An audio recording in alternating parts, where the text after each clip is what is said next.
Nesse vídeo a gente vai tratar da validação cruzada alinhada. Nesse vídeo não vai ter código, a gente só vai tratar dos conceitos relacionados a isso.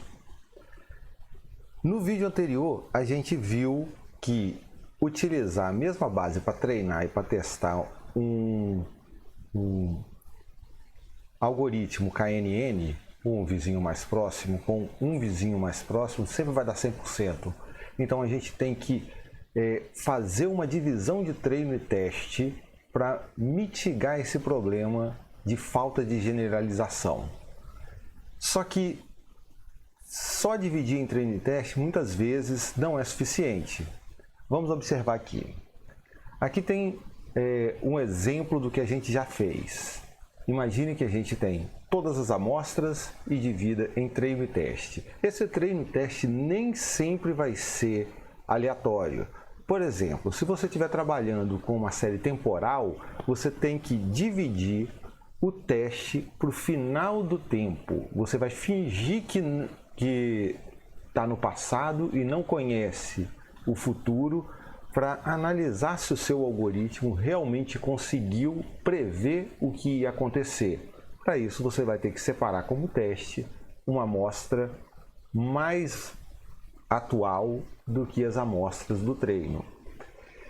Para o que a gente viu até agora, o misturar ficou melhor, porque as bases estavam concentradas, os grupos de elementos estavam concentrados em partes diferentes do banco de dados, da base de dados. Então a gente tinha que misturar isso de alguma forma. Então, imagina que a gente não sabe se o melhor algoritmo seria o 1NN, o 3NN, 5NN. A gente vai ter que ajustar isso. O que faz normalmente? Vamos considerar que esse número de vizinhos que a gente vai colocar no algoritmo seja um hiperparâmetro. Então é isso que acontece. O usuário, ele define os hiperparâmetros de acordo com o treino e o teste. Mas veja que a gente começa a repetir. Ó. Eu coloco 1NN, treino e testo. 3NN, treino e testo. 5NN, treino e testo. Eu acabo viciando um pouco essa minha amostra. Então, o interessante é a gente ter um grupo para treinar, um grupo para validar, que a gente vai escolher esses parâmetros, e outro grupo para testar.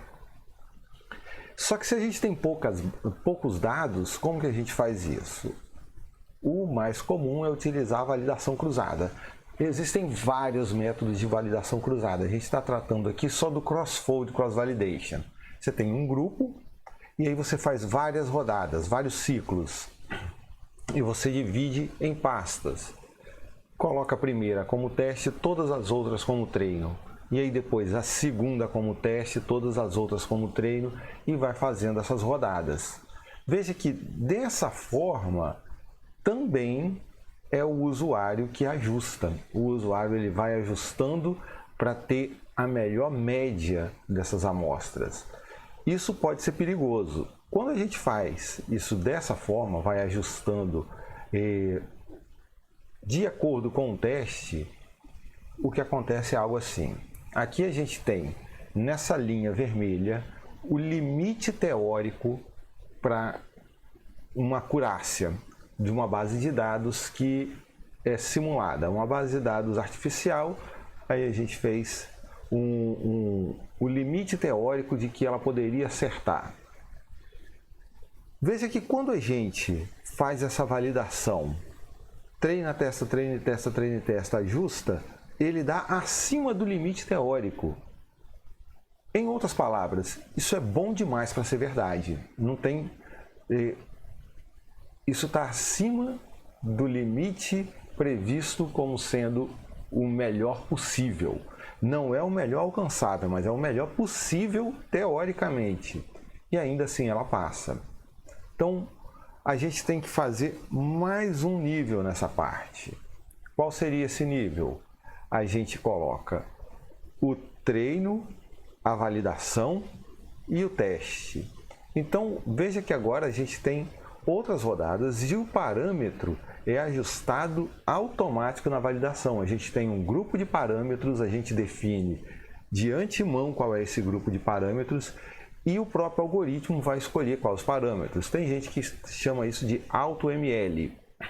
Então veja, a gente tem toda a base de dados, divide em folds, pode ser quantas folds quiser, e a gente separa uma para teste, separa 3 para o treinamento e validação. A gente treina e valida, treina e valida, treina e valida. Veja que aqui dentro de cada rodada você tem outro nível de treino e teste. Então cada linha dessa daqui, você vai inverter esses elementos aqui do vermelho e azul. Cada linha dessa vai rodar 3 vezes nesse exemplo. Então vai seguir. Os parâmetros vão ser escolhidos de acordo com a validação, fingindo que eu estou escolhendo os parâmetros sem saber o que é o teste.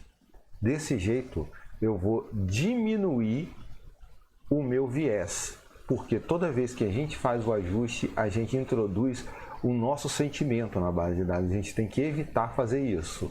Então, você vê que quando a gente faz dessa forma, o limite alcançado, nesse exemplo aqui usando um classificador SVM, ele não alcança a acurácia média nossa não alcança o limite teórico de classificação. Então essa é um resultado pessimista em relação ao domínio. Ser pessimista nesse caso é melhor, porque a gente sabe que dessa forma aí é a melhor forma que a gente vai conseguir chegar. É melhor a gente ter uma verdade dolorida do que uma mentira confortável. Não quer dizer que essa linha verde aqui vai ser a verdade, mas ela está mais próxima da verdade do que aquela linha azul que estava acima da linha vermelha na figura anterior. Agora, como implementar isso? Veja que, se a gente acessar a página do Train Test Split do Scikit-Learn, a gente tem aqui o Model Selection, o módulo Model Selection. Aqui tem várias formas da gente fazer essa divisão de treino e teste.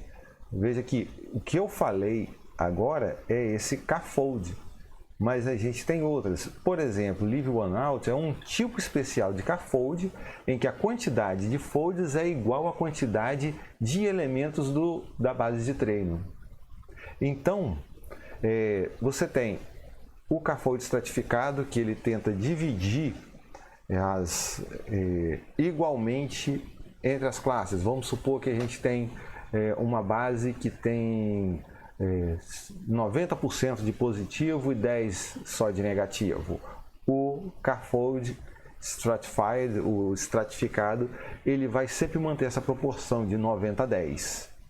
E tem aqui a forma de dividir séries temporais e outras partes. Uma forma fácil, uma forma da gente automatizar esse ajuste de parâmetros é o Grid Search. O Grid Search ele funciona para a gente ajustar isso, mas para isso a gente vai ter que colocar o nosso classificador dentro de um pipeline. A gente poderia colocar o classificador direto, mas às vezes a gente tem que fazer outros ajustes, como a normalização dos dados ou a padronização dos dados. Algoritmos como KNN ou a descida de gradiente são algoritmos sensíveis à diferença de magnitude que as características têm. Então, por isso a gente tem que fazer uma estratificação antes de fazer a divisão. Se a gente fizer a estratificação de toda a base antes de dividir o treino e teste, a gente vai acabar corrompendo e